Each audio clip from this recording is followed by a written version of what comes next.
And now you can see the Backseat Mogul Show in all its video glory on our YouTube page at roughedge.tv.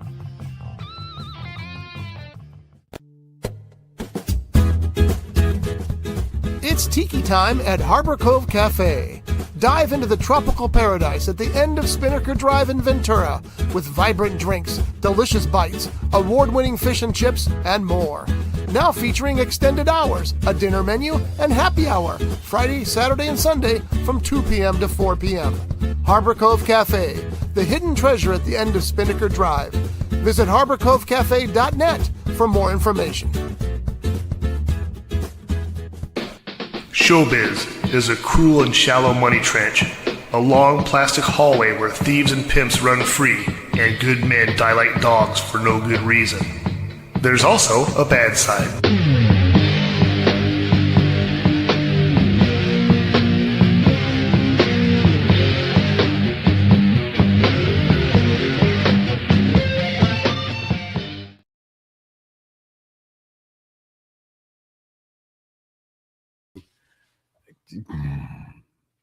Weird, strange. People thought I am.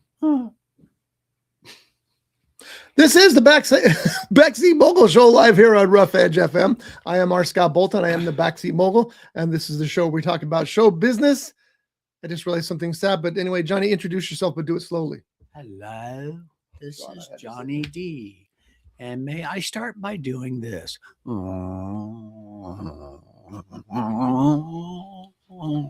So many people clicked off. Didn't get to do this on the intro, so Apologies. I did it. That's Jeff Genet. Hi. Oh, you're right there. Hi. Can you do your head like that, please? No, I'm just kidding. It helps with the crick in the neck. No, actually, that does help. I'm so sorry, folks. So sorry. I put you through this week after week for 20 years. It's been tough, but we got through it. So we're going to start out with some news today. Jeff, you said you had some news to report on? Yeah. Throw it to you. I saw an article that said the Astrofilm Awards happened recently, and there was a section, an award, that's the word, for best horror thriller performance. And the different awards, why can't I think of the words? Nominations. The nominees were Alfie Williams for 28 Years Later, Ethan Hawke for Black Phone 2, Alison Brie for Together, Sally Hawkins for Bring Her Back, Sophie Thatcher for Companion, and Indy the Dog for Good Boy. Guess who won? The dog. The dog. I thought that was awesome. It's about time that canines get their just due. I saw that article too, and I didn't read the whole thing, so I didn't know which dog it was. But I understand that dog's really good in that movie. Yeah. Now, of course, yeah, that's what I understand. He's like really a big part. Well, the movie's about the dog. It's from the dog's point of view, right? Mm-hmm. So I understand he was really good, and you had to give it to the trainer and everybody else. But and it's a real dog. It's not a CGI dog. Yes. So it was done by, well, the two people who own the house, the director and his wife, and then the dog, and then they brought a friend over, and that was the entire movie. That was the crew. So they just did this in their house over a couple of years with the dog, and then put it out. I thought I went into that movie not thinking it was going to be that great, but I thought it was really fun and worth a watch for sure. What were these awards called? I don't know. Hold on. The Anti-Human. Astra Awards. Never heard of it, but Astra or Astro? Astra. A-S-T-R-A. Oh, now it would have been better if it was Astro and the dog won. No, it wouldn't have Astro been. From the Jetsons. The Jetsons, yes. You can watch this movie pretty much anywhere. You got to pay a lot of places. The places that look like, and again, this is the AI collection, so who knows? It looks like you can watch it for free if you have an AMC Plus subscription or Amazon subscription. But see, here's what gets tricky. Notice it says Amazon Prime Video subscription requires. You can't read the rest because it's off the screen. requires what? Apple TV? They've been throwing these add-ons at you now, and it gets confusing on things. Let's see what it actually is. It's AMC Plus. So there you go. See, that doesn't make any sense to me, because if you can watch it on Amazon Prime with an AMC Plus subscription, why wouldn't you just watch it on AMC Plus? They've been trying to get, and I noticed because I got caught in it once, they've been trying to get all these bundle packages put together, and they want you to watch other people's programming on their network because they get either points or dollars for it.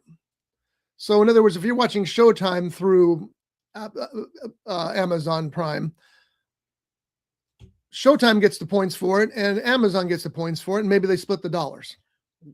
But why? But I'm with you. I'm going to get separate subscriptions for everything because I don't want to be, monitored by every single person, even though I already am. What I don't understand is where it says, like on this Amazon Prime Video, subscription required. Well, I already have a subscription to Amazon. Right, but you don't have a subscription to AMC Plus, and that's what they're referring to. Then it should say plus additional subscription. Why don't you take that up with the AI?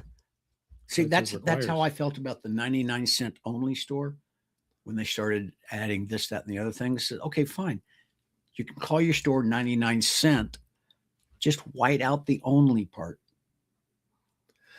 And I have to tell you, being in line with John several times at the 99-cent store, you don't want to be in line with John at the 99-cent store. No, you don't. It's $1.03 or whatever she would say with tax. And John would say, well, wait a minute, it's supposed to be 99 cents. She goes, well, it's 99.9 cents. Well, then your sign should say 99 cents, 99.9 cents. And he would get in big arguments with the cashiers. And I'm like, dude, it's 0.9 cents. See, I don't. Remember that one you slapped out here in Ventura because she said, no. She slapped me back. And then we got into a big tussle, and I kind of like that. Oh, I'm sorry. That was worth $1. See, that was worth 99.9 cents. Yeah. No, but it's like you go up there and you think it's 99 cents, and then they gradually start raising the price. Okay, fine. I understand that inflation and all that. But when you have something that's your sign says 99-cent only store, and then you have an item that sells for $5, $7, take some white paint and paint out the only part. You can call your store 99 cent. Just get rid of the only part. That was my complaint. Didn't they go out of business? Well, there you go. Dollar Tree store took over. And Dollar Tree store is, okay, they don't say dollar only in their defense. And this has been the first world problem section of the Backseat Mogul Show.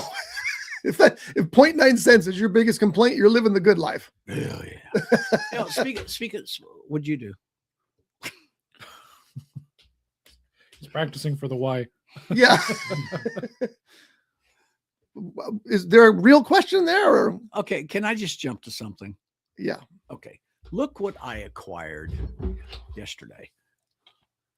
Oh, you finally got a copy. Yeah. That's the full screen version, though. Are you sure you wanted that? It's widescreen. Damn it, he looked. And so I think this was released in 62. It's The Longest Day. Is it 62? I thought it was much later than that. It was either 62 or 61. It says on the back. Yeah, good luck with that. Yeah, it's The Longest Day. 62. It's an all-star cast. I mean, seriously, it's names on there. Well, I know Scotty and I would recognize them. I don't know if Jeff would recognize them. Who? What's interesting is there is no stars listed on here. I know it. And it's because it didn't center on just one star. They had so many stars. Anyway, if you want to... I've got it. Would you like to watch that? Do I have enough It's a time? long movie. Yeah, it's The Longest Day. It's not the longest movie, but it's close. How long is that movie? Around 3 hours, I think. I'm not sure. I bought it at a thrift store, I think late last year. Well, I got it as a bundle. Somebody on Amazon Marketplace. Almost 3 hours, 2 hours, 58 minutes. Damn. Somebody on Amazon Marketplace had like 5 movies. Yeah, 178 minutes. For Right $3. Wow. And I got this one, The Longest Day. I got The Hurt Locker.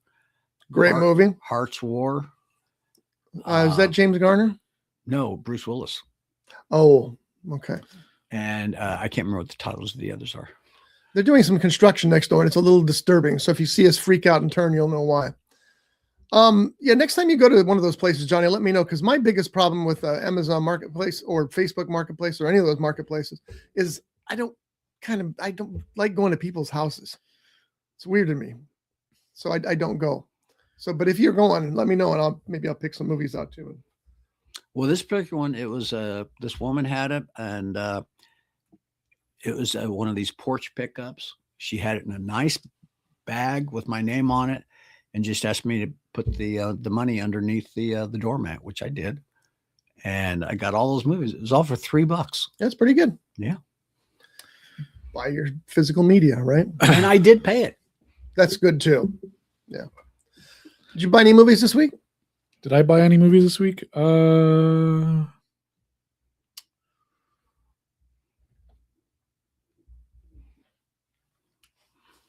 to Salzer's recently. Yeah, that's right. You were going to go after the show last week or something.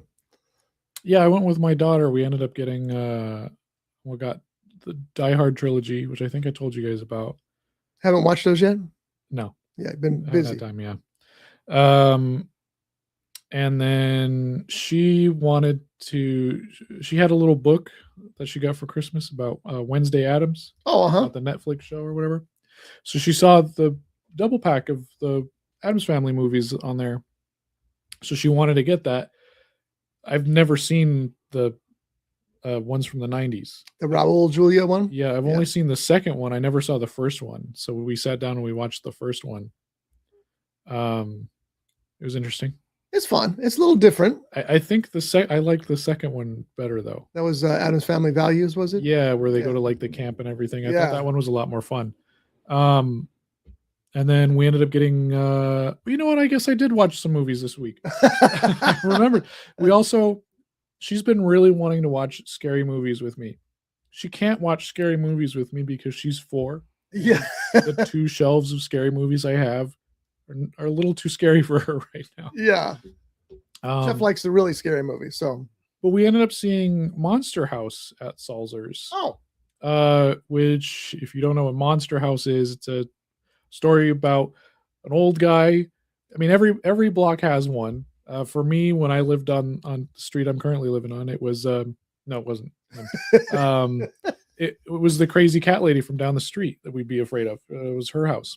But you know, this guy, he doesn't let anybody on his lawns, and you know, they think that something's going on. All these people are disappearing or whatever, and then they find out that the house is haunted. It's actually a really good movie. It's got some good scares to it, I think. Who are some of the voices in that? Sorry for jiggling the screen, folks. I'm trying to get it centered.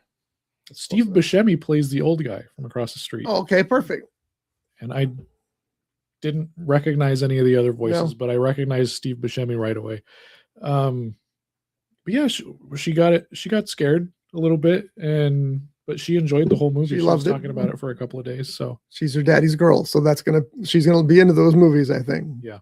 Well, she loves Frankenstein. She loves Peter Jackson's King Kong. She really liked that movie. So that's a great movie. Oh, get Bad Taste for. Oh, I got to bring you Bad Taste. You haven't seen Bad Taste, right? Yeah, you brought it. I have it. Oh, you do? Okay, yeah. Good. Okay. Yeah, don't watch that with her. Yeah, don't watch that with her. No, I know. Yeah. Honestly, Peter Jackson's King Kong was probably a little stretch of that line because there's some trippy parts, but she enjoyed it and watched it like 2 times in a row. So. Really? Yeah. You have a haunted house on your street where you grew up? We had houses we were scared of, but nothing that was like we considered haunted. But we did have neighbors that you thought, you didn't go in their backyard because you were afraid you may not come back out. Yeah. The ball would go over and you lost the ball, you know, that kind of thing. So yeah, the street that I grew up on in Northeast. It was all haunted houses. Well, okay. That'd be cool. In northeastern Oklahoma, where I grew up, the house at the very top of the hill had been abandoned for years, long before I was even born. So probably in the 1700s. Beat me to it. And everybody knew it was a haunted house. And I remember one year when I went back for a visit, they had completely redeveloped that piece of land up there. And it's like, no. Well, what are they going to do with a haunted house that nobody goes to? Of course, you're going to It should have redevelop it. historical status. I mean, Yeah. it was really an old house, but it looked like a haunted house because it was. It's like that house we come in here. It is a historical thing. The one that's on Telegraph. It's a historical monument kind of house. It's got a little placard out front. It's a gorgeous house. Has all those spirals and stuff. It's just, you don't know what I'm talking about. It's across from Briggs. Right down the road from Briggs Faulkner School. Farm. I don't Yeah, know what maybe the that's house, it. I don't know what the house is, but they shoot movies there. Yeah, oh yeah. occasionally. I point at it at the kids. I'm like, oh, they're shooting a movie there. Nobody cares, Mr. Jeff. I care. I love when you go by there and you see all the honey wagons and stuff out there. And you're like, they're shooting something out there. It's a gorgeous, gorgeous house. I mean, man, I'd love to go in there and just tour it. Mhm. And it has my dream feature in a house is I want a high room with a big window where I can sit and look out over everything when I write. That's my dream. Right now I sit and I look in a corner when I write. And it's okay because there's books and stuff there, but it's not the same as having a window, having that view the whole time. I think that's awesome. Now, you said something, honey wagon. A lot of people out there have no idea what a honey wagon It's a wagon is. that brings honey. It's not that big a deal. Oh, okay. No, it's not. Oh, what is it? Porta potties on wheels.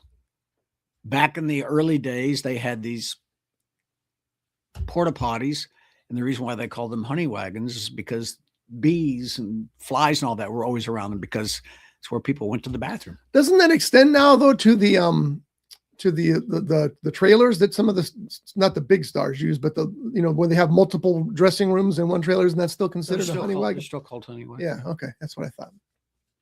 At least when I was doing movies back in the 20s. John was back there with the camera.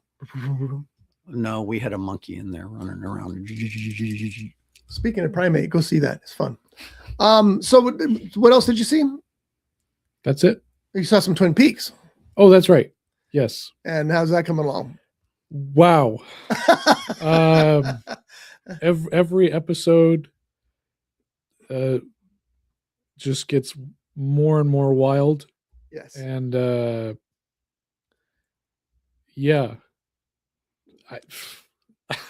I like so at the point we're at, the murder is solved, killer is caught, but things are continuing. Now there's these conspiracies that are cropping up and these things that are starting to happen. And now the whole town is like, this weird stuff's going on and stuff is still unveiling itself from like the first episode. It's like, oh, well then this was said back then and this is now coming true. And we still got like, I think 2 discs left before we get to the movie. So we're almost at the end, but like the first season is 8 episodes. right. The second season is 22 episodes. So I don't know where we're at, but you haven't started the Showtime version yet. no. I can't wait till they get to the Showtime version. Do you realize that in a lot of television series today, you're lucky if you can get 10 to 15 episodes per season? Yeah, I'm actually okay with that. I remember back in the day, you had 24 to 32 episodes in a season. Yeah. Whether it was half-hour shows or hour shows. I watched the entire Mike Hammer series with Darren McGavin, and it was like 32 episodes a season. And it was fun and everything. But, when you get to I always go to the, everybody goes to Happy Days and to the Jump the Shark. I always go to Starsky and Hutch. I remember watching Starsky and Hutch, and I'd already started petering out on it. Okay, they can only do this so often. And then the last episode I watched was about devil worshippers. So these 2 cops who started off as just a cop story, suddenly they're hunting down devil worshippers. I didn't know the term jump the shark then. That's definitely what did it for me. When you limit it to 10 episodes, you tend to limit the jump the shark moments too. Was that with Donnie Most, who played Ralph Mouth from Happy Days? In that episode? Yeah. Or I don't remember, thank God. I'm thinking he played the part of like a rock star. Probably. So It was just- so There's a point. So 36 episodes, 32 episodes, whatever it is. Sometimes that's too much. I like when shows end on their own, when they come with, okay, we've done 4 seasons. That's what we planned for. Let's end it like we planned all originally, and stop jumping forward and trying to stretch. And I get it. It's huge money for so many people, but it does tend to tarnish the shows. Yeah, I think Lost had a lot of episodes per season. I want to say like 17 or something. And that was a show that kind of rode that line of like, we're going to jump ahead, but like everything stayed contained within the story. But by the end, it's, that same formula kind of got old. Yeah. But then I remember Disney did like a knockoff of Lost called Once Upon a Time, where it was about all these Disney characters. Mhm. It was Lost, but Disney. Oh, fun.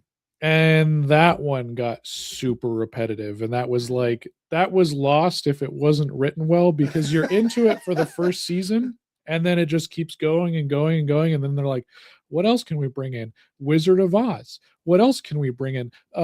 This and that. And it's like slow down. You finished the story 3 seasons ago, Yeah. and now we're going back and now we're connecting Beauty and the Beast. That's Snow White's mom and dad, and their husband is related to Peter Pan, who's actually the son of the Black Fairy, and she's the spiritual child of Hades and Cruella de Vil. And it's like, no, stop, hold on, wait, what do we do? That wasn't exactly how the show goes, but it Felt that way. it felt that way. Yeah. Totally tarnished my childhood. Okay. I just watched a show called His and Hers, and it was actually a pretty decent show. John Bernthal was in it. I've forgotten the young woman's name, but she's amazing in it too. Anyway, it has the same curse, because even though it's only, I think, 5 or 6 episodes, there's actually a mini series. What do they call them now? Limited series. Yeah. Instead of a mini series, but limited series. The last couple of episodes, there's so many twists and turns that I started to think, okay, let's stop twisting and turning and get to the end here. I've done it. So the last episode comes along. They solve the entire series in 20 minutes, but there's still 40 minutes of programming left. So, that's not really the end. They're going to toss something in there. And they do. They toss something in that's kind of a cool last final twist. But then they milk it for 40 minutes. I'm like, I don't need this. Just tell me what happened. I don't need you to show me every second of it. And it just gets milked. And it kind of ruined it for me. That's the same kind of thing. I mean, that was only a limited series. Imagine if they had stretched that out to get 12 out of it. It'd have been torture. And I hate to bring this up because, unfortunately, I feel this way. It'd be like Alien Earth. Alien Earth felt that way to me. It's like, we're stretching. Just make a movie out of it. Yeah. That's I don't understand that. But unfortunately, that's what happened. So that was started up with Twin Peaks, which is, I cannot wait for you to get to the Showtime, because you're going to come in and your mind's going to be like somebody put a mixer in it. I'm looking forward to it. Like, honestly, like we only get to about an episode every day, or every other. This week it was every other day, and like that's all I wanted to do.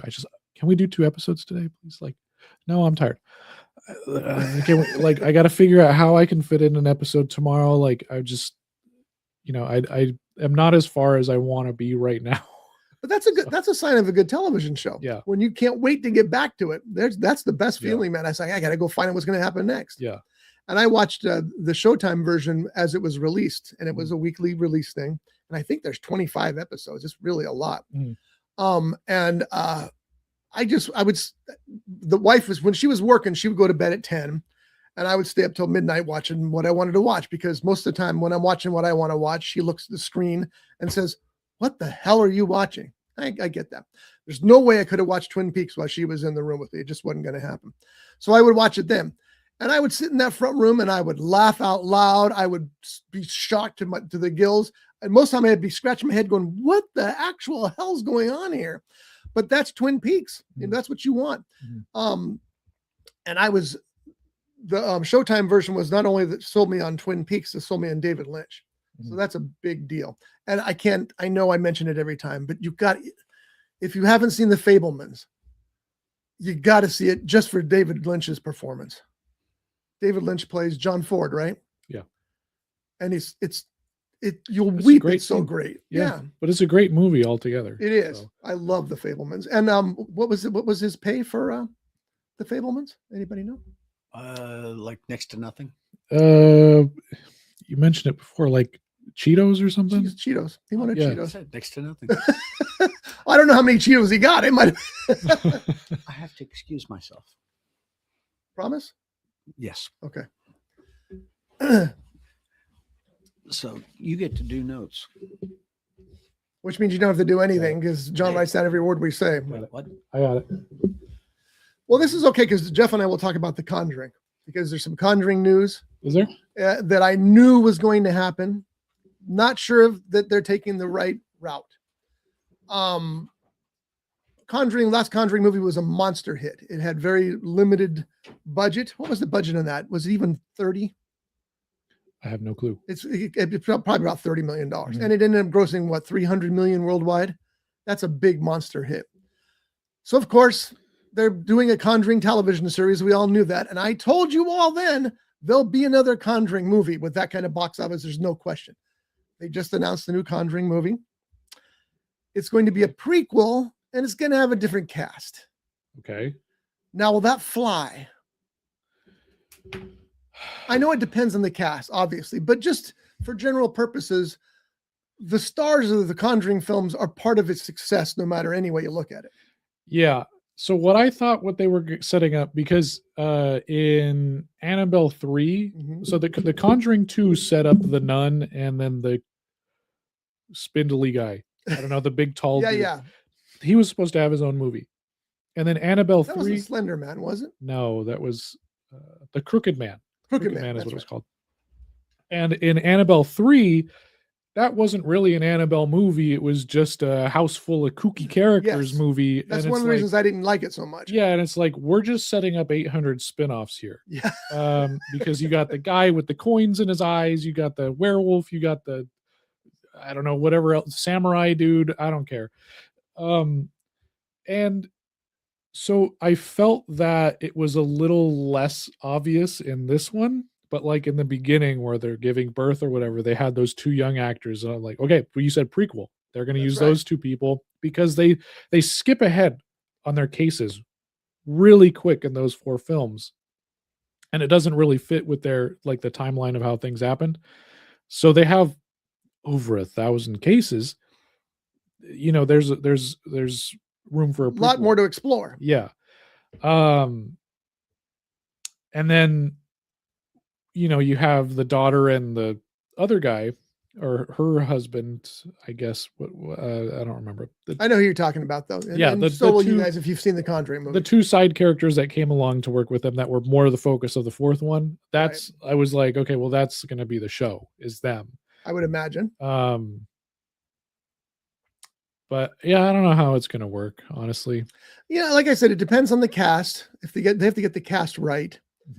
Vera and I always forget his name. Help me, please. Patrick Wilson. Patrick Wilson. Yeah, terrific in those roles. Made both of them not only stars but millions of dollars. So more power to them for that. But they're part of the package. You really grew to like those characters. See, what I thought they should have done is, you know, the chick and the nun. Yeah. That's her younger sister. Why, like, they never connected that character with, you know, you thought that because they're related that there's going to be some sort of connection, family connection with the characters. We've never seen that. There's not been a hint of that happening. I think personally, if they wanted to go backwards, they should have used the younger sister to play younger Lorraine Warren instead of just, oh, hey, she's related. Let's put her in this random spinoff series that has nothing to do with the characters. Like, I think that's a missed opportunity because she's a great actress. Yeah, I agree. So, they just didn't think that far ahead. They probably had no clue that The Conjuring was going to turn into what it did. Yeah. And it's its own cottage industry. You know, it's a franchise that works and continues to work. And it'll probably be fine. My hunch is it'll probably be fine because it'll deliver what everybody wants. And as long as they get the characters close to the actors that we know, Mhm. close to the personalities that they've built on film, it'll probably be fine. As long as they keep, and Annabelle really is a big star in that too. So I would imagine they're gonna, but was Annabelle involved with and not that it matters. The real story doesn't really matter really when it comes to the film, but was Annabelle in their lives before that in a prequel era, would that be, or no? Or could they make it that way? Do you remember the first Conjuring movie? Vaguely. How there's always like that intro case that they do. Yes. The intro case to the first movie was Annabelle, where they go into the house and they're like, man, this little doll is writing notes and scratching people and stuff. And they're like, okay, we'll take the doll. That's the entirety of the story. Okay. So the 3 movies that they made about Annabelle, 100% fiction. Everything that happens to Annabelle after that, 100% fiction. It was doing some weird stuff. They took it. They put it in a case, end of story. And all this stuff too about like, burning down mansions on the tour and it killed a guy. It's like great lore. Yeah, it's good publicity for the movies and for the house, because the house, you can go there and stay there for $2,000 a night. Is Annabelle at the house? Yeah. She is. Okay. Yeah, which there's a lot of drama in the paranormal community about that, but we won't get into that. There's some stupid stuff. Let me guess. Zach keeps trying to buy it. No, a YouTuber bought it. Yeah, I know that, but don't you think Zach wants that for his haunted museum? Oh yeah, and I wish he would have gotten it over this YouTube guy, because he's charging $2,000 a night. But if you make a video on it, they have to run it through their team and make sure that it appeals to them. If you say, "Oh, this didn't work out," they censor your stuff. So let me get this straight. You're paying them for $2,000 a night to stay there, but basically you're working for them. Yeah. No thanks. And if you make a video, you have to pay extra to get the licensing for that video. So if you say like, okay, this is fake, they can sue you for that. So they have to be in charge of your video that you're making. And not only that, you get to stay there the night, but you're only allowed in the haunted museum area for like 2 hours. So it's like, what's the point? Yeah, I'm going to bed now. Yeah. So it doesn't make any sense. No. And see, that's the thing I appreciated about Zach Bagans' Haunted Museum in Las Vegas, is they don't force that on you with legalities and whatever. They're just so good at making you believe everything that you go in there believing everything. Yeah.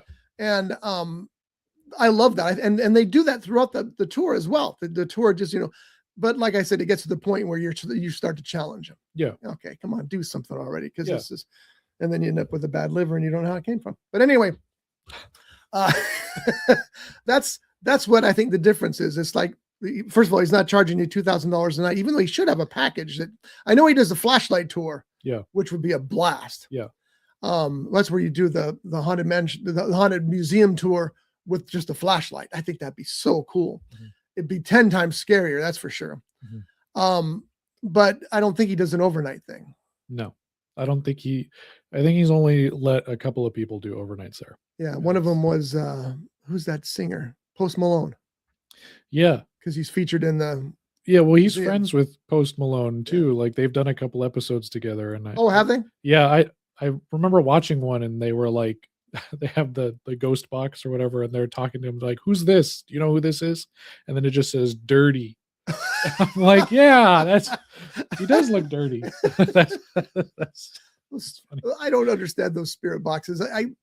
Most of the time it's just squawk, squawk, squawk, squawk, squawk, squawk, squawk, squawk. And it's like, okay, stop squawking already.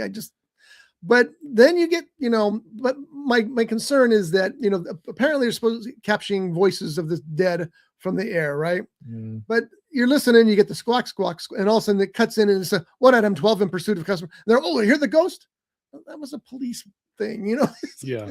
Come on, but again, at Zach Bagans' Haunted Museum in Las Vegas, they convince you that it's all real. They do a really, really good job of that. And I would recommend that to anybody. You guys planning on going? You mentioned that you might. Yeah, we're debating whether we're going to do Disneyland or Vegas next month. But if we do Vegas next month, we are going to go back because I still need to confirm or deny my experiences from before. I'll be very curious what you think, and also what you think about the new exhibits that they have there, because it's been 5 years since you've been there. 6 years. 2018 was when I went. So there'll be 8 years this year then, up ish by the time you get there. So there'll be a whole lot that's new and probably a lot bigger as far as what's in there and what have you. Yeah. They have all the serial killer stuff when you were there. Yeah. Some of them, not as much. That's we talked about that one. Which they had Ed Gein, and then they had that one guy we talked about, and then they had. Oh, he locked himself out. How did he lock himself out? It locks automatically. Oh. So you'd have to get up. The Ed Gein room was pretty cool because we were in there, and they're talking about his cauldron, which is right in the center. They had just put the glass back on it because the tour guide thought the glass was still gone, but then she went up and tapped. Oh no, it's still here. Like, okay, but my mom was a little upset because of all the stuff that's in there that's eerie and scary, including the skin from the man's chest, which is posted on the wall like a picture frame. Oh, I don't remember seeing that. Yeah, it's there. I mean, it's the real flesh. She didn't see the shovel, and fortunately I had. So I turned around and I pointed at it. And right as I pointed at it, she looks up, and of course it's lit, like it's glowing like a cross in a church. And she's all, oh, because she hadn't seen it because it's a 2-level display. Was it 2-level when you were there too?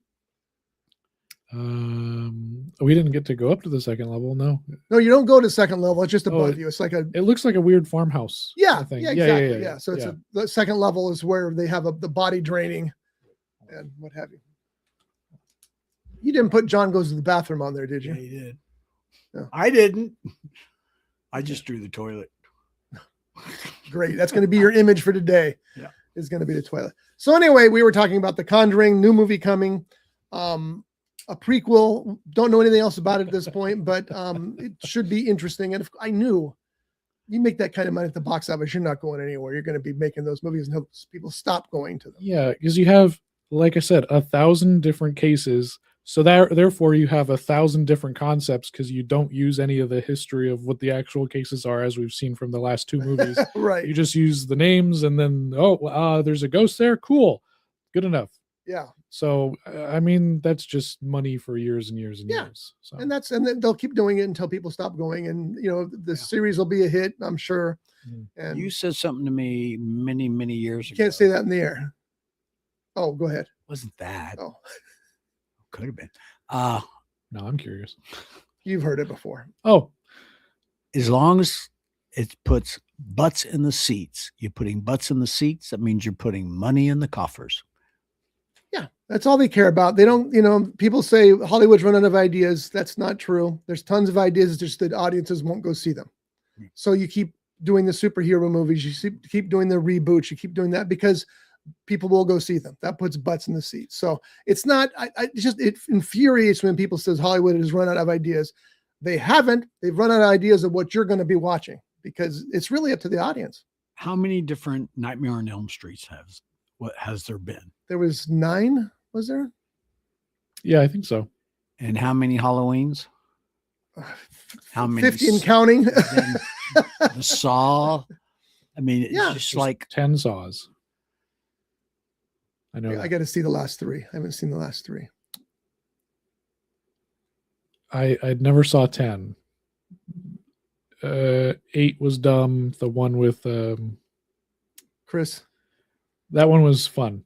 Oh, it was. Yeah. That was his concept, right? I think so. Yeah. Yeah. But the first 7. Why can't we think of his last name? Chris Rock. That's it. Thank you. The first 7. That's all you need. That's all you need. Yeah. Well, then, what's the one where they have the? I think they have like 3 or 4 of them. The white mask with all Scream. Those were comedies. 7 of those. Well, they're not comedies, but they're got their funny moments. Don't give me that. I didn't say dramedies. Oh, I hate that. That's why I said horromedies. It's just as bad though. Oh, okay. Do you think that they're comic based, the Scream movies? I haven't paid a lot of attention to them, so maybe he's right. I would say they have comedy in them. Yeah. Because the first one was like a spoof on horror movies. Because that's how they defeat them at the end. They're solving the case by using horror movies. There's a guy who works at a video store, and he's like, well, based on these horror movies, these are the tropes. This is what we have to look for. Da, da, da, da, da. And it's a really good film, but that formula only works for like 2 or 3 movies. Yeah. It worked for the second one, didn't work out really for the third one, but for the reboot that they did a few years ago, it worked because the requels or whatever is what they call them. Yeah. Where they bring back the old characters and then they have loose, like, new cast of related characters, and then that was what it was. And so they went from there. But like they're on to 7 of those, and I don't know how that works. So it's amazing how much money they're in. But John's point is well said. That's the things we'll go see. So it's really up to the audience. And that's, I was so excited this week, and you guys can laugh at me all you want. There's a new Jackass movie. I'll be there opening night. I don't care. I just love those freaking Jackass movies. I get teased by everybody because they say that all I do is laugh from beginning to end. Josh accuses me of laughing at the Paramount logo last time it started. And I remember doing that. The Paramount logo shows up, and I was so excited I was getting a new Jackass movie. I laughed out loud, and everybody, of course, I had been drinking a little too. But I just love the Jackass movie. So I am so excited for Jackass. What is it, 8 or whatever? You're drinking your soda? I have to this year. I wasn't then. Oh, okay. Yeah. But I can't wait. It's I guess you could almost call that a requel, because he's bowing out because he has to. He got a brain injury last time in the last Jackass movie, which Johnny Knoxville. The fourth one, like it was kind of like emotional too, because it was just kind of like this is like the last one we're doing. We all got back together and we're just having fun, and here's all the new people, and it just felt really nice. Yeah. Like, even though for me the movies are like, some of the stuff is super hilarious, but other of the stuff, it's like, oh, okay, this is like high school level stuff. Like, I remember trying to watch it with my wife, and she got 15 minutes in. She's like, I can't do this. Yeah, my wife. Like, I get that. I get that. I totally get that, because I'm in the same boat. Like, I don't know about this one, but I'm there. Like, I want to see another one. And he's bringing in a new crew, because he has to if he's going to continue that, And it's funny how many people go up to me, those guys are just idiots. They're just morons. I'm going, they're idiots with $1 million in their pocket. Yeah. So, yeah, you got to take that into consideration. And I know Johnny got severely injured, and they left it in the movie when that bull hits him and flips him upside down on his head. He was severely injured, and I'm sure Paramount had insurance. So, but I will watch it. And right now I want to just start talking about scenes in it, but I won't. So, Johnny, what you would watch other than our feature this week? What else did you watch? Actually, not a whole lot. I've been trying to do some extra work, so just the same, getting caught up on television shows. I've been watching The Hunting Party, which is on NBC, and I really enjoy that. And I've been watching Sheriff Country. But right now it's on hiatus. I think it comes back later this month. I saw she's in a movie. I don't remember what the movie was, but I saw she's in a movie coming up. So they must be finished shooting that.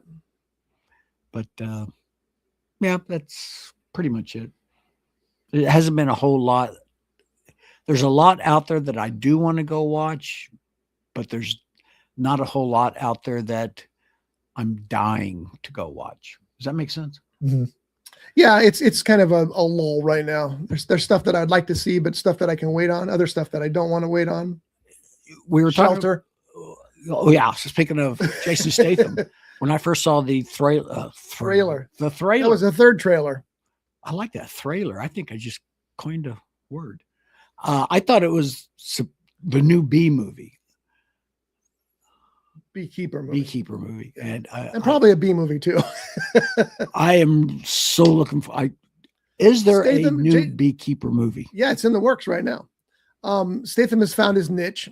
His niche was always there, and he got away from it, and now he's getting back to it. And I'm all for it. I mean, I just love to go watch him kick bad guys' butts, and I wouldn't mind if they did a third Meg movie. The Meg movies are so utterly ridiculous, but they're a blast. Yeah. Did you like that last one? I got upset at like a couple parts of it because when they're at the bottom of the ocean, I'm like, okay, this doesn't work. This isn't real. And then when he stops with the helicopter blade, he holds it up. I'm like, that's like a 4-ton shark, and that's a helicopter blade. How did you do that? He poked it. But- Ow. But oh my god, yeah, I'd watch like 6 more of those. Yeah, they're just so much fun. And I'll never forget the scene where, and it was a promotional scene. I think it's in the movie briefly, but Statham is riding, I don't know if it's a surfboard or something like a surfboard, on a wave. He's got the harpoon in his hand, and he's rushing toward the shark, and he's, and it's just a frozen frame that's was used for promotion. I thought, that tells me all I need to know. I'm in for this movie. It was a jet ski. He was on a jet ski. Yeah. With that harpoon. Oh god, that's just good stuff. Is he still going to be doing, or is there word that he's going to be doing another spy movie with? The other spy movie is too, it's been too long. I think it's going to be close to 15 years now before they did that. They blew it though. They should have made another spy movie. Maybe it didn't do as well as I thought it did. I thought Spy. Did you see Spy with Melissa McCarthy? Yeah. No, but I heard it was really good. I remember that was on while I was working at the theater, so I've seen a few scenes of it. But I've never sat down to see it. You should watch it. It's the movie that sold my wife on Jason Statham. My favorite line. And no, it made tons of money. My favorite line from that movie is, "Of course I did." It's not in that movie. He made the suit. She says, "The suit." No. Well, I made it. Of course I did. That's not what he said. Oh, something like that. Yeah, you're very close. He said, "Where'd you get a suit?" He goes, "Well, I made it, didn't I?" Yeah. Well, see, you were close, very close. Yeah, well, but that's in that new movie. We just watched a trailer for Shelter before we started this. But he's got the same kind of line. He says, "Well, the other side kind of broke the rules, didn't they?" Didn't they? Didn't I? I love that. Bring me some Statham. Yeah. Spy cost $65 million to make, and it made $235 million worldwide. So it made some money. I'd like to see him do another Transporter movie. They've already done another Transporter movie with a different actor. Well, I know they did a TV series. They did the movie too. Okay. Fast and Furious 11. No. Why would you bring that up? He's gonna get in a car. It's all about family. Oh, wait. That was pretty good. Well, where'd you get the car? Well, I made it, didn't I? Yeah. I'm okay with both those.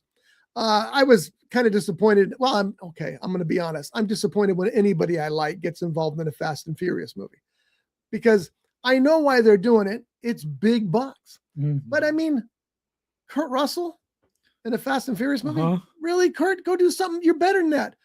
Helen Mirren? What? Helen Mirren in Fast and the Furious? Statham, okay, he kind of fits, but at the same time, he's better than that too. You don't suppose some of these people are doing it just for the paycheck? Not that they need it. That's exactly what I just said. It's obviously about the big money. I know I heard it someplace. Yeah. Well, that was one of the reasons they did Lethal Weapon 4. I can tell you a story about that. Okay.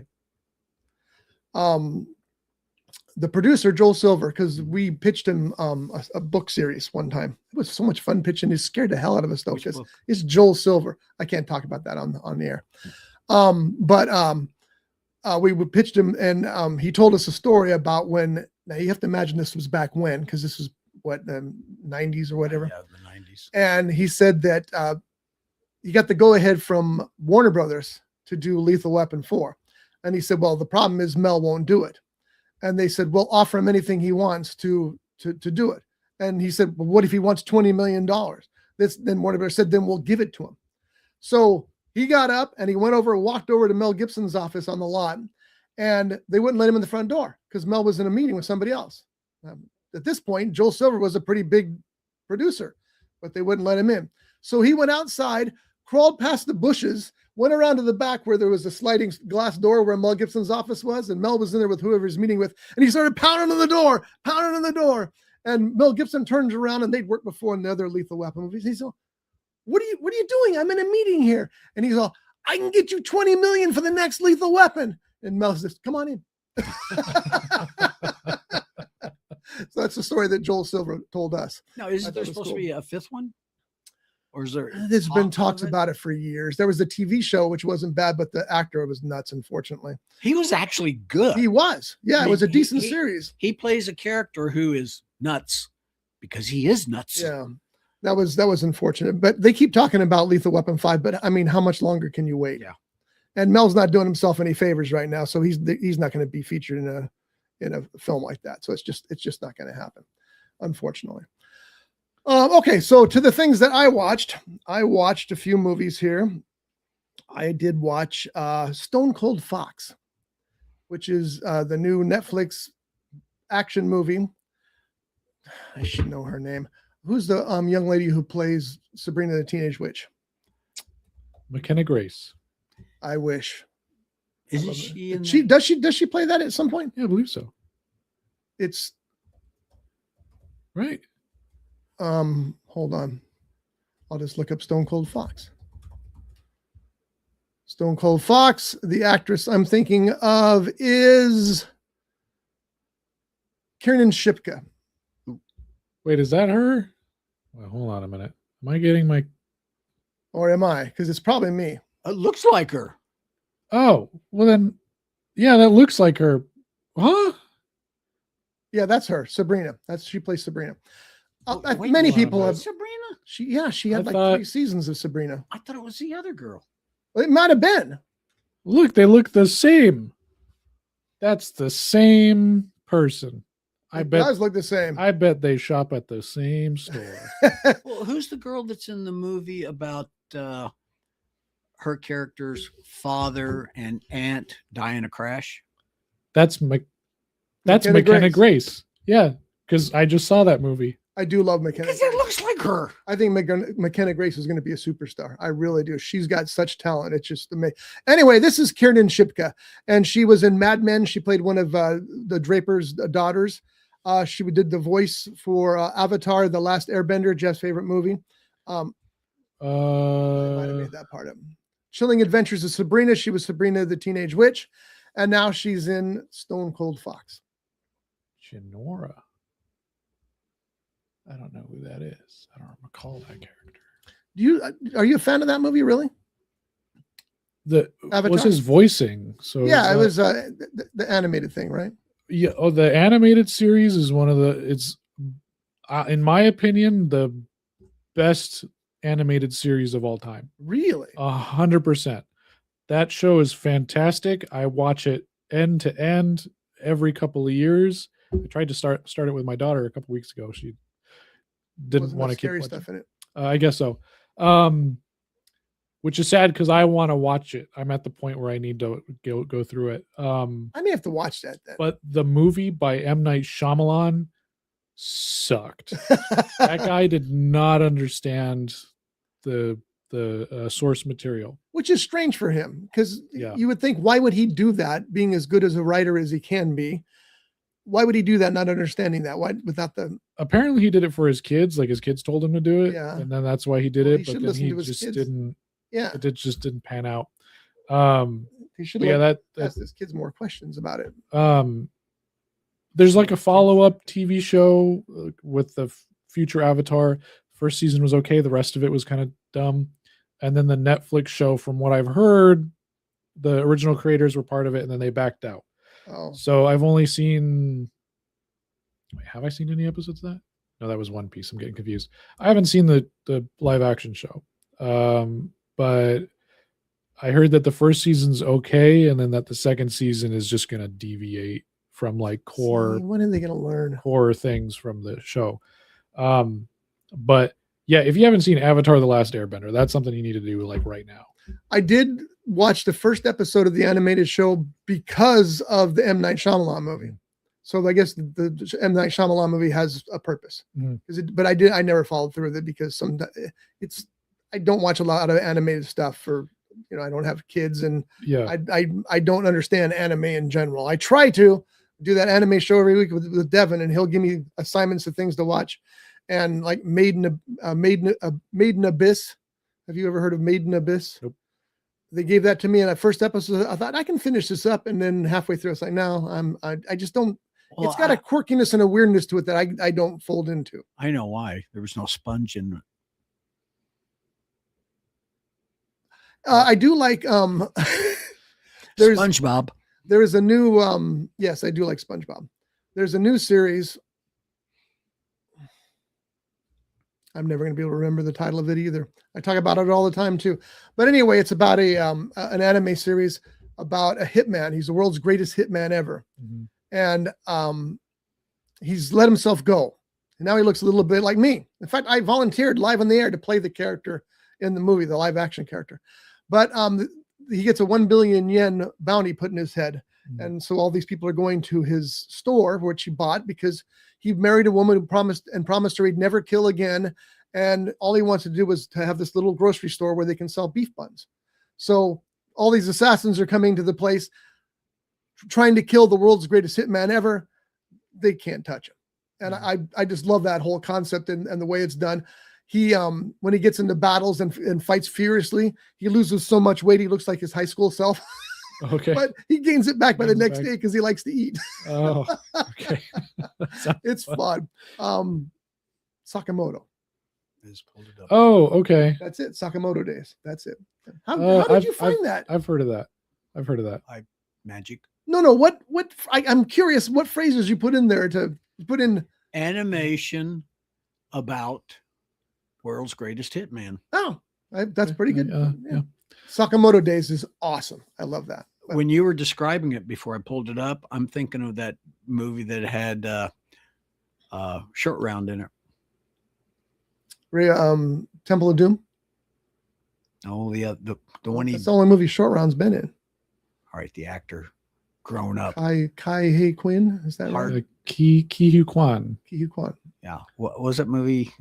Everything Everywhere All at Once. No. That was a great movie. Oh, He won an Oscar hold on. for it, maybe. Love Hurts. Yeah, Love Yeah, Hurts. Love Hurts. That you were It's kind of the yeah. same thing. It's kind of the same thing. One more thing I'll say on Avatar. The last 2 episodes premiered on the same night.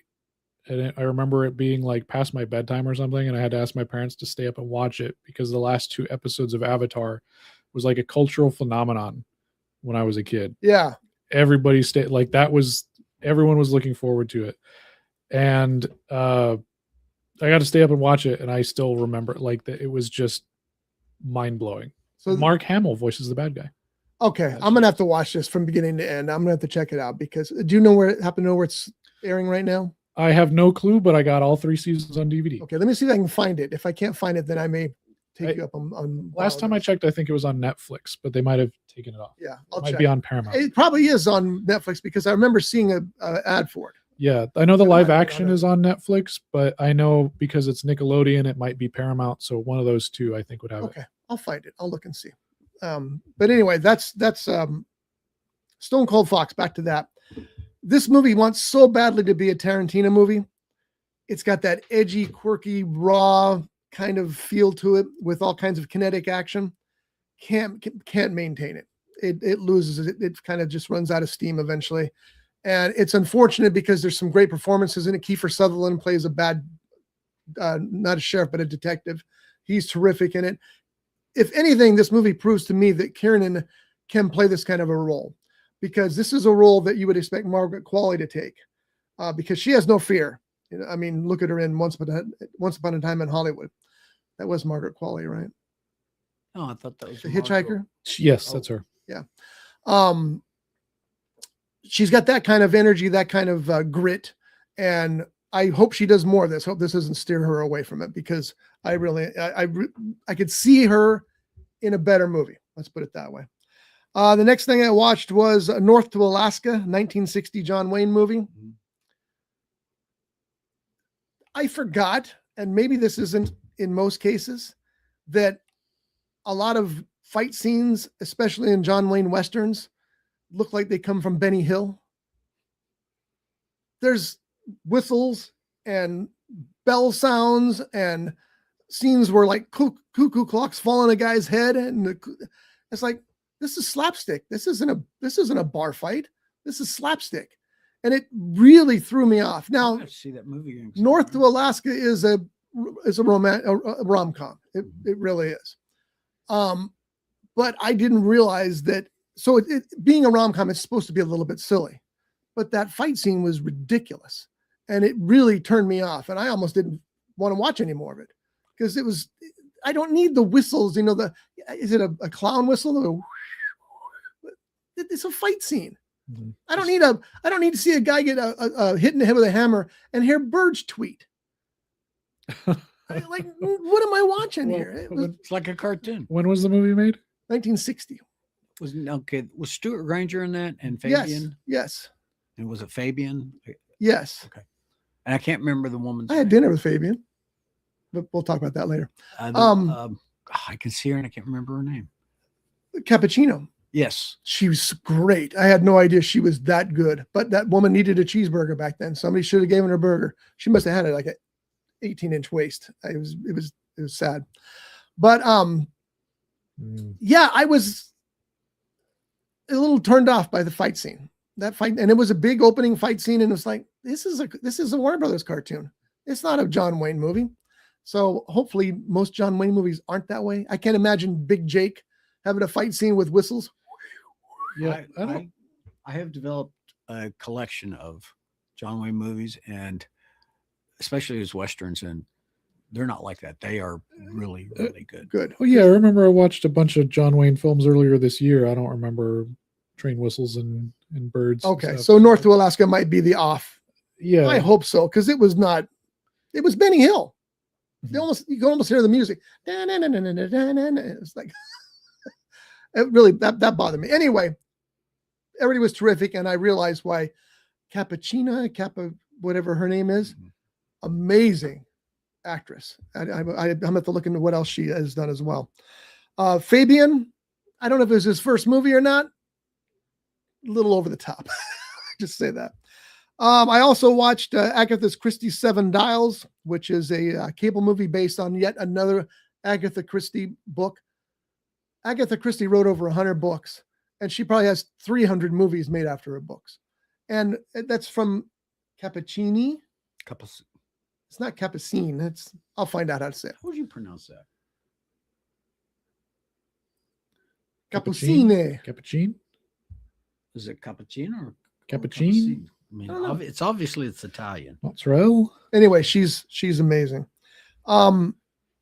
If you like the Agatha Christie stories, which are basically kind of slow, unfolding mysteries with a nice payoff, then you'll like Seven Dials. I didn't know how many movies were made of her books. I've only seen the Murder on the Orient Express and Death on the Nile, the newer ones. Yeah. I've wanted to read some of them. What would you recommend starting with? And Then There Were None. Okay. Easy. And start with it. And Then There Were None. Yeah. Okay. And then go from there.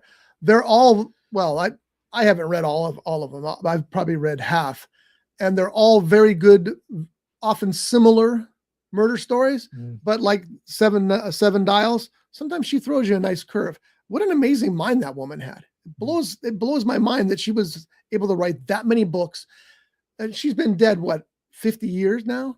And they're still making movies based on her books. That's incredible stuff. So more power to it. That was a good one. And then last night we watched The Rip, which is the new movie with Ben Affleck and Matt Damon. And it is a very gritty, loosely using the word here, cop story about this group of this team that hunts for money. They even have a money scenting dog. They're looking for stolen money, so they have a dog that scents money. And they go to this house and they find $20 million hidden in the wall. All of a sudden, there's a lot of questions they're asking each other about what they're going to do with this money. Are they going to turn it in? Are they going to take it for themselves? Are they going to take part of it? Are they going to?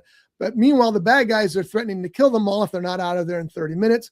Well, you can't count $20 million in 30 minutes. And that's one of the things that they know they have to do to follow the rules is count the money at the site. So they're counting the money. The bad guys are coming. They haven't decided what to do with the money. It is pretty intense stuff. And I really enjoyed it. Put my wife to sleep. I'll be honest. She doesn't like those movies that are so gritty and intense.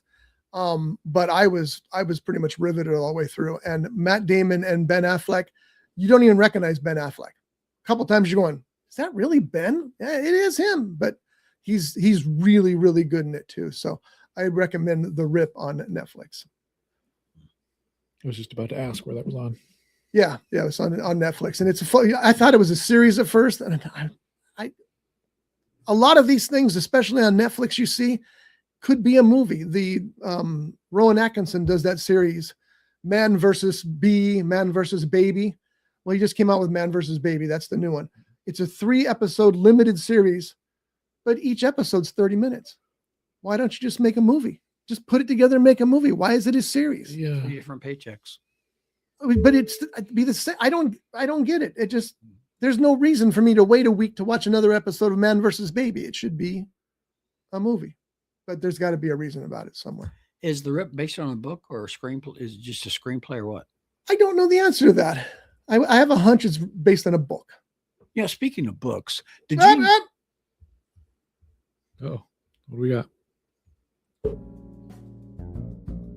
Hi, I'm R. Scott Bolton. I write books. You should read them. rscottbolton.com.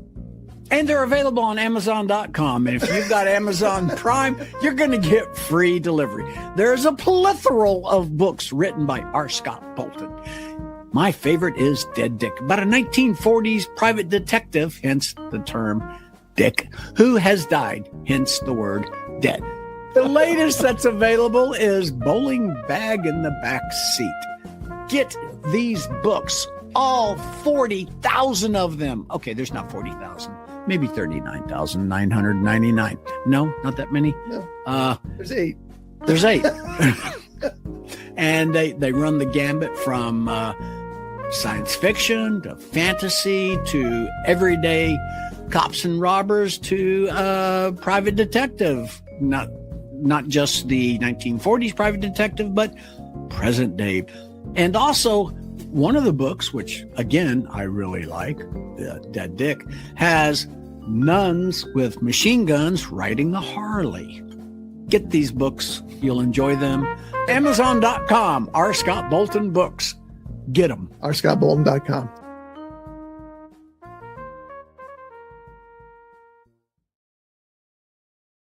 So that's our new commercial. So you don't have to listen to John anymore. It's kind of, well, you still have to listen to him, and it's like Jeff came up with the whole concept last week, used John's voice, and that was the day that John used his best line, hence the term dead. And so It's the term dick. I cut it all together, and that's our new commercial. So. That was good. I quite enjoyed that. I had fun with that. So our assignment last week was a movie called Skyward, and we all watched Skyward, correct? Mm-hmm. I have an image of Skyward here somewhere. There it is right there. Look at this. Title. Whoa. Skyward. Whoa. Skyward was Ron Howard's 4th movie. He had directed a very low budget car chase movie in the 70s. This movie was 1980, which was farther down the line there, but it was actually his 4th movie. It was a TV movie, and it starred a great cast. Howard Hessman, who looked a lot like he looked here in this older picture. I thought he was really good in this movie. I was really impressed with Howard Hessman in this Dr. movie. Johnny Fever. And he played an airplane mechanic with kind of a secret, I guess. Mm-hmm. We have this young woman whose name is, there's Getty Images. I'll probably get in trouble for that. Susan Barbary. She plays the young woman who was I don't know if she lost or never had any feeling in her legs, but all she wanted to do was be a pilot. So Johnny and her flight instructor, Betty Davis, teach her how to fly. Unbeknownst to her parents, who are played by Marianne Ross and Clu Gulager, who I do not have a photo of, unfortunately. Obviously, Marianne Ross, and who else was in that because of Happy Days? There was somebody else, wasn't there? Well, Ron Howard's father That's right. was in it. That's right. And it was also produced or co-produced by Anson Williams, who also was in Happy Days. And he wrote the story. Mm-hmm. And he co-wrote the screenplay, but he wrote the story. So I wanted us to watch Skyward because it was such an early Ron Howard movie, and because I had found a thread, which you can find with any movie, I realize now, that talked about how great that movie really was. And it must have done pretty well when it was originally aired, because there is a sequel, Skyward Christmas, which I cannot find, but I will keep hunting for, because I know you guys are anxious to see it. So Skyward Christmas. Skyward Christmas. And it's a story of the young woman who we saw earlier. She decides to bring in some Christmas trees for the poor on her plane. Well, as she's flying back, the Christmas trees catch fire in the back, and the story is about her last moments before the plane crashes into the ground. I just made it up at the top of my head, but it could be. Actually sound pretty good. It could be. It's like weird, but okay. All right. As God is my witness, I thought Christmas trees could fly. But anyway, so I wanted to check out Skyward. I was able to find it, and I asked these guys to watch it. So, Jeff, let's start with you. What were your thoughts on Skyward? Oh, by the way, you can see it on YouTube. Well, I started it off yesterday morning. I tried to get it in before work. I got a little too busy, so I only got about 5 minutes in. And just as it was starting, I don't know, my first initial reaction was, oh, God, this is going to be tough. Because, like, just the parents' reactions and how the whole thing with their moving and then just the acting of like looking up and everything. I'm like, what is this? What is this going to be? And I know like watching Stanley or like the other couple of movies that we've watched and like movies from that era, like I'm not super big on. I was just kind of like, yeah, I don't know about this. So last night I started it over from the beginning. I just watched it all the way through and it was a nice little movie. I enjoyed it. Once it got going, I just thought it was a quaint little movie. That's a good word. Nice and quaint. I like both those words for it. Yeah. Like it didn't upset me. The plot was pretty straightforward. The high school drama stuff got a little like, all right, I don't want to watch this part, at times, but they're picking on a poor girl in a wheelchair. I mean, that's not pleasant. And then like the relationship drama stuff too. I was just kind of like, this is a little hokey, but I thought it was a really well done movie. I appreciate, I like that it was during the time where you could take actors up into planes and stuff. I liked that. Because that was the one thing about like Top Gun. I was like, they're actually in a jet. That's awesome. You could see the sun move. And I'm like, these people did the exact same thing. And this is a TV movie. Yeah. But yeah, I thought it was really enjoyable. I enjoyed it. Yeah.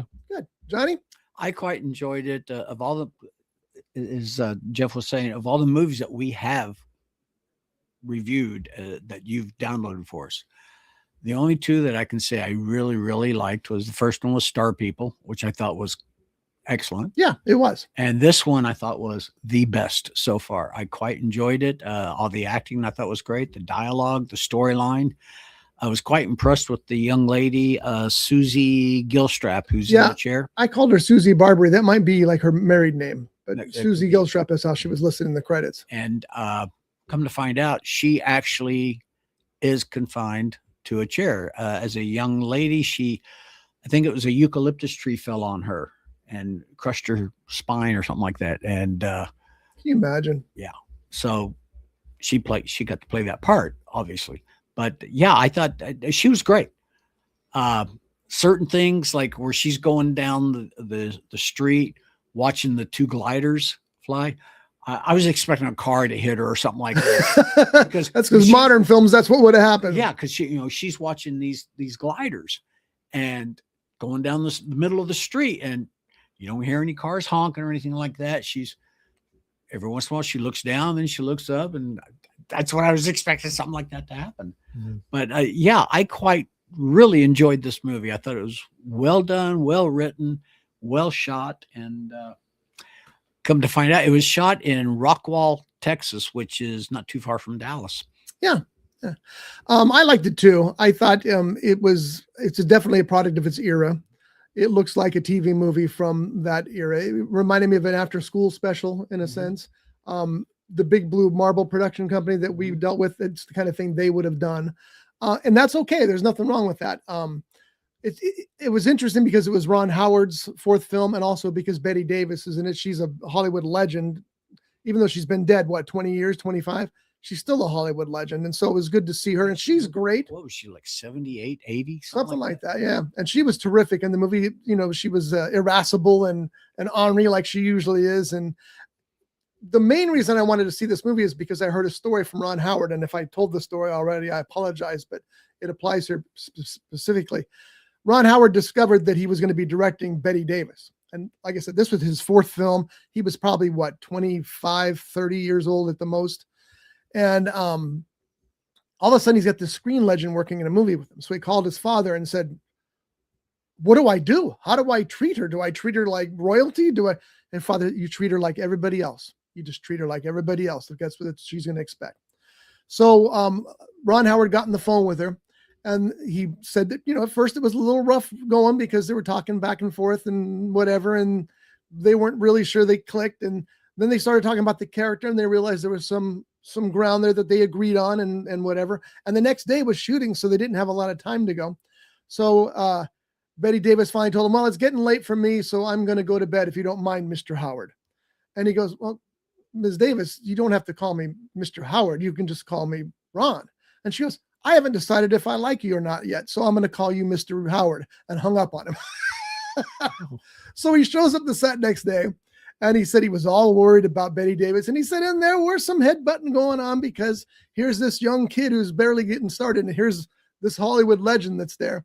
But he said at the end of that day, she turned to him and said, I'll see you tomorrow, Ron. I thought that's a good story. That is a really good story coming from him. So it made me want to see this movie. And again, I'm glad I did.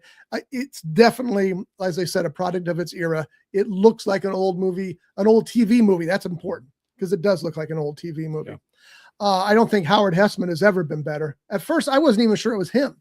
Now that had to do partially with the bad print that we got. But also because it was such a different character than Dr. Fever. Was that who he played in? Yeah, Dr. Johnny Fever. Johnny Fever in WKRP in Cincinnati in the original. I don't know if he was in the remake or not. I can't remember. I don't think so. But he was in the original. And I also like this, and I've noticed this about other movies as well. Duel. Steven Spielberg's Duel is one of them. If you watch if you watch Duel now and you watch Skyward now, it's like they try to say damn and hell as often as they can, just because that was all the swearing they could get in those movies back then. Uh-huh. And so it gets to the point it's a little ridiculous. Damn, hell, and for example, when the girl doesn't want to relinquish the plane to Bette Davis, what does Bette Davis tell her? Damn you. There's just a lot of that. And when they were flying. Yeah. Yeah. And especially after watching The Rip last night, which uses another word to that same effect. It was almost like they're seeing how much they could get away with before the censor said, okay, you said damn too many times. You've said hell too many times. We're going to cut that. And Duel was the same way. If you watch the original television version of Duel, there's very little swearing in it. But if you watch the full length version, and the difference is 4:3 to widescreen, there's a lot more foul language in that than I realized. And to the point that you couldn't say, because this is a family show, I'm not going to say it.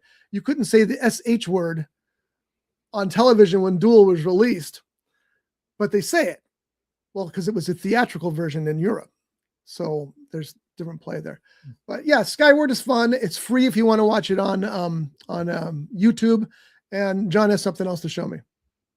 Oh yeah, Lisa Whelchel was in that from, what was her television show? That would be The Facts of Life. Facts of Life. Yeah, and I think this was this pre or post Facts of Life? It had to be post of Facts of Life. Right? Let's see. Facts of Life premiered, 1979. Oh, damn, it's late. So she probably was filming at the same time. Yeah, or because the 1980, that's the release date of the movie of Skyward. Yeah. So they may have started shooting that in maybe 78, early 79. Because she wasn't in she played the older sister of the young lady in the chair. So she didn't have that many lines in it. So, but she was pretty good in it too. Yeah. Everybody was pretty good in it, and that's the Ron Howard effect. Ron Howard he knows how to work with actors, and that proves it in that movie too. So, what are your plans to see next, Jeff? I want to see Primate. I want to see Marty Supreme. I don't want to, but I feel like I have to. And 28 Years Later. We're going to that tomorrow. Yes. 7:00. John, you're welcome to join us, but I know you don't like those movies. Just not a big fan of them. Yeah. So what are we going to go see Monday? I don't even know what's out there Monday. We have to go to the movies on Monday because it's a $5 popcorn bucket. Oh yeah, we got to do that. Let's see. Shelley actually went out and bought a Lowe's bucket. That's the biggest bucket to fill that. Okay. It's National Popcorn Day on Monday, and Cinemark is having a thing where you can get any size popcorn filled for $5. And the biggest they do is the Lowe's blue bucket, and you stick a liner in it and they'll fill it up for you. So she went and bought a damn Lowe's bucket, which I have to go pick up. So I'll be eating out of my big blue Lowe's bucket on 5-gallon bucket. Yeah, I think so. Yeah. I've got the big 5-gallon pickle buckets at House Subs. I got a couple of those. There you go. So that's also Martin Luther King Day. Oh, it's going to be busy. Martin Luther King Jr. Day. Yeah. Busy. So we'll have to go see something very adult. Is Debbie Does Dallas playing there? Oh, that's probably too adult. Oh yeah, I remember seeing that movie when I was a kid. That movie's that old. I don't remember. We didn't. You had to be 18 to see it. Somebody had a copy of it on VHS. Oh, so they didn't have VHS then. Well, it was something. I just remember seeing. They didn't have any home video then. You're making crap up again. See, this is what happens when you get old. Okay. Here's one for you guys. Scotty. No, I'm going to start with Jeff. You got to hurry because we got 2 minutes. Jeff, what is the first X-rated movie you ever saw? X-rated? Yeah. That's a trick question. Nudity. X-rated. Movie with nudity or and sex? Movie where people had sex. Where it's rated X. The old rated. I'll give you a clue to the answer he's seeking. What? John Voight, Dustin Hoffman. Why it was rated X, I don't know. Probably because of subject matter. It was a gay hooker, so that's back in '69. Okay. So I was going to say like first sex scene. I don't know. I can't remember that movie far back, but okay. I wasn't going to tell you like my internet search history or anything. I was just like, why are you asking? John always goes to Midnight Cowboy because it's the only picture that was rated X that won Best Picture. Gotcha. But that's not the first one that I saw. There's do we really need to hear about Mary and the Donkey? Yeah. No. Okay, what was your first one? I haven't seen one yet. I'm not a pervert. My first one, I went to a theater in the town that I graduated high school in. Are we really talking about porno movies? Yes, it was a double feature. One of them was Romance in the Family Jewels. Well, I can't remember if this one was actually rated X or not. It might have been, but it was What Do You Say to a Naked Lady? Oh, it was rated X. It was Alan Funt, Ken the Camera movie with nudity. Yeah. But the other one I saw was called Cry Uncle. It was about a detective. I can't remember if he was a private detective or not, but it was also rated X. The only reason I got to go, I knew somebody that worked at the theater. He said, "Hey, Johnny, come on." I was in a rated X movie. No. Yeah. Which one? Right Waist Down. Oh, that got rated X? It was rated R. And because Kyle kept adding stuff to the movie after it was already rated, they said, no, you can't add stuff after we give it the rating. True, yeah. So now we're bumping it up to X. And he said, okay, let's run with it. So all the advertisements said X, and then nobody went. I said, why didn't you put like not rated or whatever? Yeah, that's what I would have done. The big NR is... That would have had a better effect than X. They think they're going to go see a porno. He's like, no, it'll work. It did work in 1969. Yeah. Not these days. Yeah. Tell them to re-release it. All right. Not rated. I got to get out of here. I got to get to the dump, the electronics, whatever it is. No. Jeff's got somewhere to be. He's going to go interview Richard Sennett at the cemetery, which is very cool. And John's going to start bringing you food. So get ready. So we're out. And yes. Coming to a house near you. Buy your books at Amazon.com. R. Scott Bolton. And you got to stop saying and. Bye. Local. Brought to you by The Grape, Ventura County's premier jazz venue and cocktail lounge. Located at 2733 East Main Street in Ventura. For menu and music schedule, visit them online at thegrape.club. This has been a Rough Edge Studios production.